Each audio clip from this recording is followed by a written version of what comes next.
Hello friend, welcome back to learning with Hemam channel. आज का जो सेशन है काफ़ी इंपॉर्टेंट है क्योंकि आज हम बात करेंगे 46 यानी 46वें चैप्टर की। ये चैप्टर काफ़ी इंपॉर्टेंट है क्योंकि इसका नाम है व्यक्तित्व का अर्थ, विकास। व्यक्तित्व को प्रभावित करने वाले कारक, ऐसे फैक्टरों को भी देखेंगे जो हमारी पर्सनैलिटी को प्रभावित करते हैं। चलिए तो यहाँ पर स्टार्ट करते हैं सेशन को उसी मोटिवेशन कोड के साथ जो आपको ऊर्जावान रखेगा तथा औरों से बेटर तथा अलग करने के लिए प्रेरित करता रहेगा। क्योंकि हारा वही है जो लड़ा नहीं, आप हार नहीं सकते क्योंकि आपने हार मानी नहीं। चलिए, मनोविज्ञान में व्यक्ति के किसी अन्य व्यक्ति के जैसा अपने को प्रदर्शित करना कौन सी रक्षा युक्ति के अंतर्गत आता है? तो ये आता है यहाँ पे तादात्म्यकरण के अंतर्गत आता है। आप अपने आप को दूसरे जैसा रिप्रेजेंट करते हैं या कहेंगे प्रस्तुत करते हैं सामने वाले को।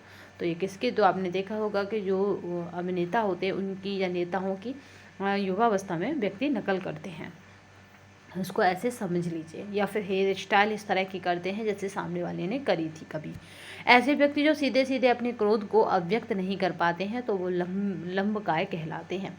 ठीक है, क्योंकि पर्सनालिटी के जो पर्सनालिटी है उसको बताया गया है लंबकाय कटकाय। तो इस तरह से जो लंबकाय होती है वो वाला व्यक्तित्व वाले व्यक्ति अपने क्रोध को अव्यक्त नहीं कर पाते हैं। ये जो पर्सनालिटी है इससे रिलेटेड जो मतलब ये MCQ टाइप है, बट शॉर्ट नोट्स हम जल्दी ही आपको अवेलेबल कराएंगे जिसमें पर्सनालिटी से जुड़े आपको सभी तथ्य मिलेंगे। व्यक्तित्व मापन उपकरण 16 PF प्रश्नावली का निर्माण किसके द्वारा किया गया है? तो वो कैटल के द्वारा किया गया। बहुत मोस्ट इम्पोर्टेंट है ये, तो आप इसको जरूर याद रखिएगा। इसके रिपीटेड होने के यानी दोबारा आने के चांसेस बहुत अधिक हैं। PF जो पर्सनालिटी थी उसको मतलब प्रश्न जिससे हम किसी सामने वाले के पर्सनालिटी का मूल्यांकन कर सके उसका नाम क्या रखा गया था? इन्होंने 16 PF प्रश्नावली या क्वेश्चनेयर।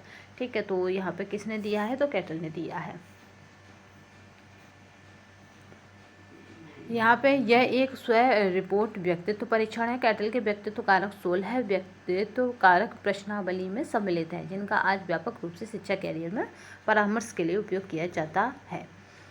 विकेंद्रीय अन्योन क्रिया सामान्यतः किसे उभारती है? तो यहाँ पे आप बताएंगे आंखों को मिलाना। ठीक है, आई कांटेक्ट को ये उभारती है या बताती है।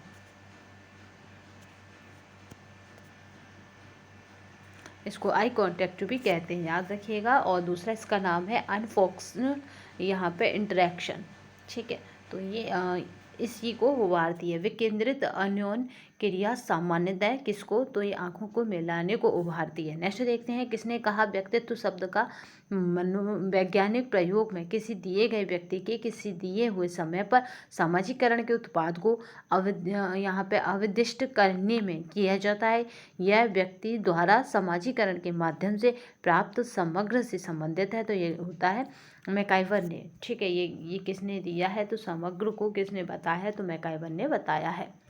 चलिए यहाँ पे बात करते हैं मैकाइवर की। तो व्यक्तित्व शब्द मनोवैज्ञानिक प्रयोग में किसी दिए गए व्यक्ति के किसी दिए हुए समय पर सामाजिकरण यानी सोशलाइजेशन के उत्पाद को अवदिष्ट करने में किया जाता है। यह व्यक्ति द्वारा सामाजिकरण यानी सोशलाइजेशन के माध्यम से प्राप्त समग्र से संबंधित है। व्यक्तित्व मापनी किसके द्वारा विकसित की गई है? तो ये है कैटल के द्वारा, जो अभी हमने पढ़ी थी 16 PF।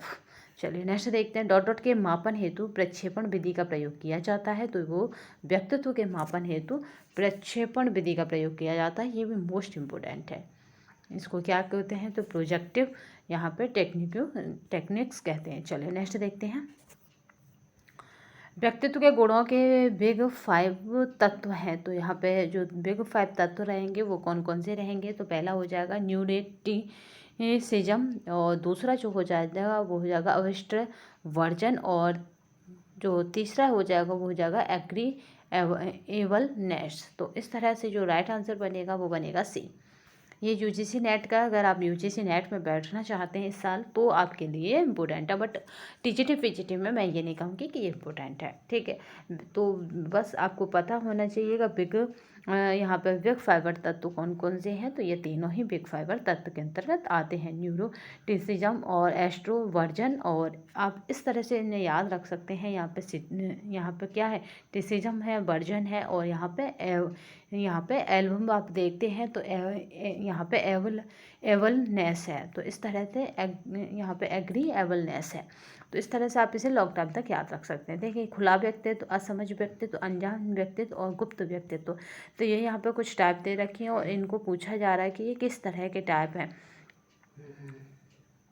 ठीक है, तो यहाँ पे हम देखते हैं कि ये किस तरह के टाइप है। तो यहाँ पे देखिए, यहाँ पे है खुला व्यक्तित्व। ये क्या करता है?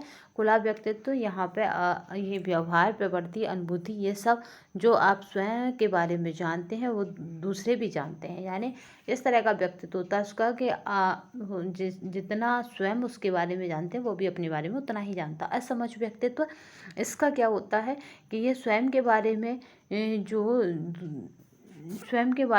जो दूसरे जानते हैं लेकिन नहीं जानते, ठीक है, यानी इसके व्यक्तित्व को आप समझ नहीं सकते। ठीक है, और नेक्स्ट देखते हैं फिर कौन सा है? अनजान व्यक्तित्व। अनजान व्यक्तित्व कैसा होता है? आपके व्यक्तित्व के वे हिस्से जिसके बारे में ना आप जानते हैं ना दूसरे जानते हैं। ठीक है, ना आप ही जानते हैं ना दूसरे जानते हैं। अब रह जाता है नेक्स्ट व्यक्तित्व। तो नेक्स्ट व्यक्तित्व की बात करते हैं यहाँ पर। ठीक है, नेक्स्ट की बात करते हैं। तो यहाँ पे जो हो जाएगा वो क्या हो जाएगा? गुप्त व्यक्तित्व। तो आप स्वयं के बारे में सब जानते हैं लेकिन दूसरों को कुछ भी नहीं जानने देते। तो ये इस तरह के व्यक्तित्व वाले पर्सन अभी प्रेजेंट टाइम में आपको बहुत देखने को मिलते हैं, जो अपने बारे में खुद तो जानते हैं बट दूसरों को नहीं जानने देते अपने बारे में। चलिए, खुला व्यक्तित्व, व्यवहार, प्रवृत्ति, अनुभूतियों, ये सब जो आप स्वयं के बारे में जानते हैं वह दूसरे भी जानते हैं। यानी आप अपने बारे में जितना जानते हैं दूसरे भी आपके बारे में उतना जानते हैं। असमझ व्यक्तित्व, यानी स्वयं के बारे में जो दूसरे जानते हैं लेकिन आप नहीं जानते। ठीक है, असमझ व्यक्तित्व है यानी आपके बारे में और तो जानते हैं बट आपको ही नहीं पता कि आपका व्यक्तित्व कैसा है। अनजान व्यक्तित्व कैसा होता है? आपके व्यक्तित्व के वे हिस्से जिसके बारे में ना आप जानते हैं ना ही दूसरे जानते हैं। और गुप्त व्यक्तित्व वह सब जो आप स्वयं के बारे में जानते हैं लेकिन दूसरों को जानने नहीं देते। एक क्षेत्र से दूसरे में एक व्यक्तिगत गुण अथवा यहाँ पे सुविज्ञता को सामान्य रूप देने की प्रवृत्ति निम्नलिखित में से किससे संबंधित है? तो आप बताएंगे यहाँ पे किससे संबंधित है। तो वो रहती है क्योंकि ये कहाँ का है? यूजीसी का है, परिवेश प्रभाव से। ठीक है, किससे संबंधित है? तो आप जिस वातावरण में रहते हैं उससे।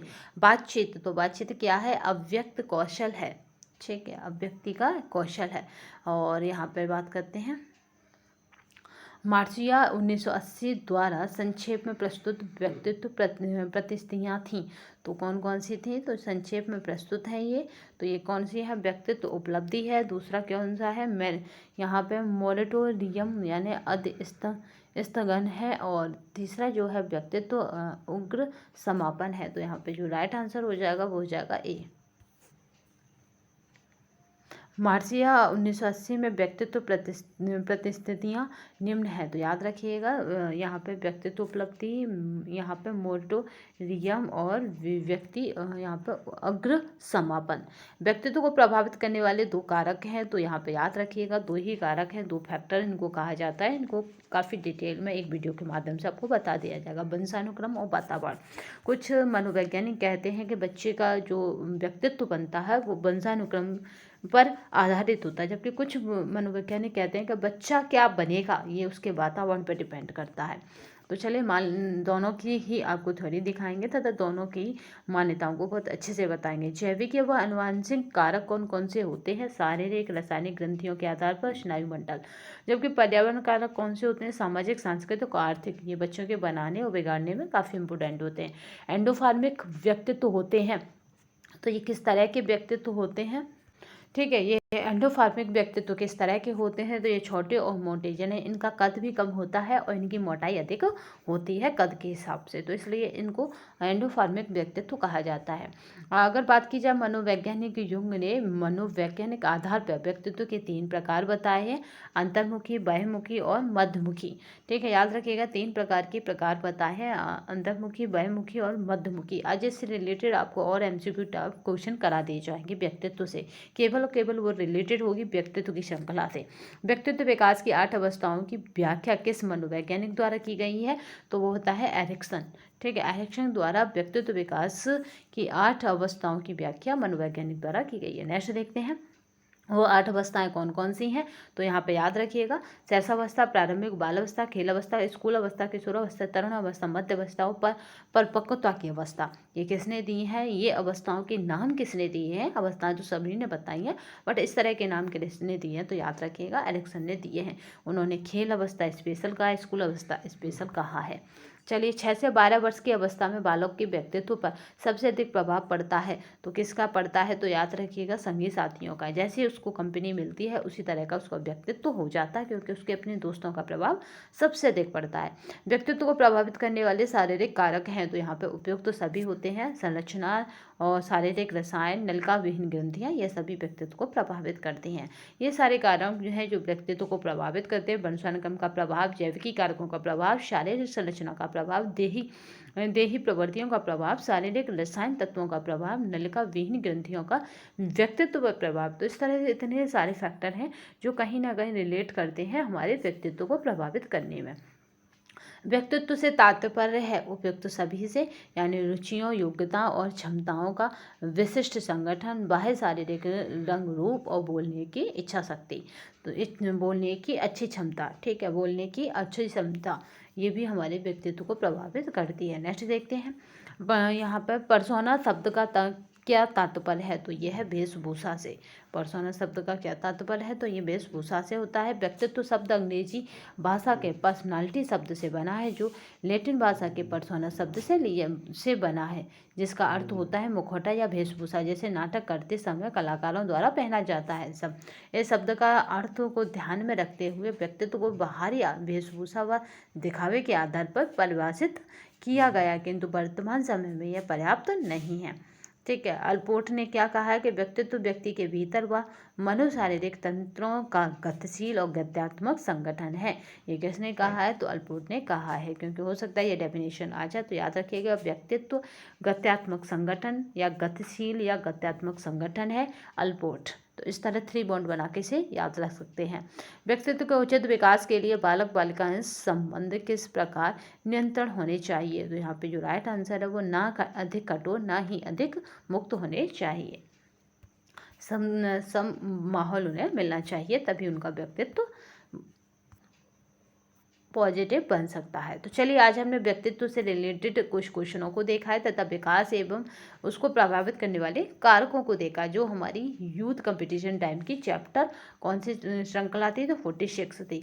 आज हम व्यक्तित्व के और अधिक क्वेश्चनों को सॉल्व करेंगे, जो काफ़ी इंपॉर्टेंट होंगे परीक्षा की दृष्टि से। तो आज के सेशन में बस इतना ही, नेक्स्ट सेशन में फिर मिलेंगे, तब तक के लिए धन्यवाद। वंदे मातरम, जय हिंद। रात कुछ PDF डाल दी गई हैं यूथ कंपटीशन टाइम श्रृंखला की टेलीग्राम पर, यानी 5 से 6 चैप्टर डाल दिए गए हैं। ये भी चैप्टर आपको वहीं पे मिल जाएगा। तो अगर आपने अब तक टेलीग्राम ज्वाइन नहीं किया है और अगर आप चैप्टर लेना चाहते हैं तो टेलीग्राम को ज्वाइन कर लीजिए। उस पर सभी चैप्टर आपको यूथ कंपटीशन टाइम श्रृंखला के मिल जाएंगे। और जितनी भी वीडियोस यहाँ पे बनाई जाती हैं या जितनी भी वीडियोस आपको दी जाती हैं, उन सबका कंटेंट हमारे टेलीग्राम पर अवेलेबल रहता है। तो आज की श्रृंखला में बस इतना ही, नेक्स्ट सेशन में फिर मिलेंगे, तब तक के लिए धन्यवाद। वंदे मातरम, जय हिंद।